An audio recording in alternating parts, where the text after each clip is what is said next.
Hello and welcome back to Quick Tips. Today I want to talk to you a little bit about one of my favorite new tricks using a couple of different Adobe tools.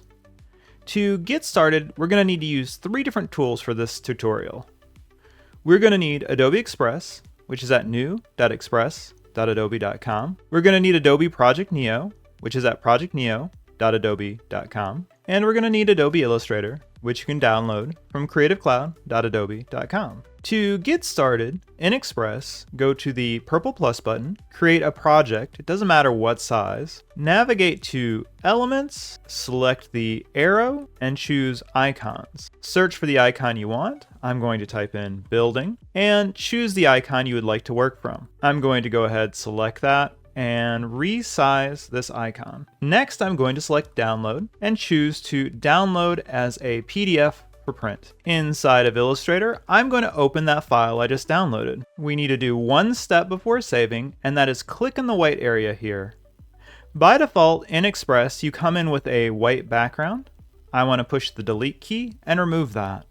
So now if I use my selection tool, you can see it only selects the building. To get this ready for Project Neo, I need to go to File, Save As, and I want to save this as an SVG. I'll select OK, and then I'll return back to Project Neo. Here in Project Neo, I'm going to select Create. I'm going to select the icons that they automatically create and delete those. And then I'm going to go to Import SVG. I'll import my file and then rotate it. Once I have my object rotated in 3D space where I want it, I'm going to go to this Generate panel. Here I'll add a prompt for my building. Remember, the more detailed the prompt, the better your image will look. For my prompt, I'm using detailed photo of a building made of concrete, the glass windows shine in the sun. In the background, we have a beautiful sunset after a long day.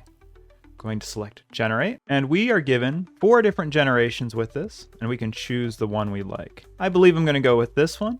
And here you can see how easy it is to go from a simple icon to a fully rendered photo of a building in just a few steps. Give this a shot and share some of your work in the comments below. Well, that's it for this week. Hope to see you again next week for another quick tip.